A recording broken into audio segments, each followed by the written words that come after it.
3 মাসের অ্যাডভান্স। 3 মাসে না, আমি আপনাকে একসাথে 6 মাসের অ্যাডভান্স দিয়ে দিই। সেটা আপনার ব্যাপার। তাহলে আমি প্রতি মাসের 20 তারিখের জন্য আপনার 6 মাসে 6টা চেক করে দিচ্ছি। চেক কেন? এই প্রতি মাসের 15 তারিখে বেতনে চলে আসবে, তাই 20 তারিখের একটা চেক আপনি কষ্ট করে তুলে নেবেন। কোনো রকম কোনো সংশয় দিতে যাতে না থাকে, এই জন্যই চেকটা দেয়া। আচ্ছা, আপনি কোথায় চাকরি করছেন?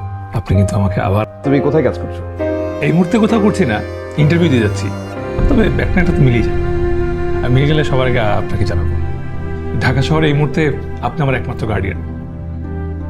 তুমি কি তোমার সমস্ত মালপত্র নিয়ে এসেছো? জি, মালপত্র আর তেমন কই, ওই একটা চেয়ার, একটা টেবিল আর মেঝের মাপ নিয়ে একটা তোষক বানিয়ে ফেলবো, বাস কমপ্লিট। এই সব?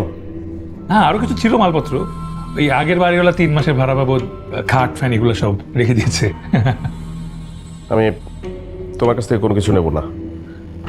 তুমি এই মাসটা থেকে চলে যাবে, কোনো ভাড়া দিতে হবে না। আর চা ঠান্ডা হয়ে যাচ্ছে।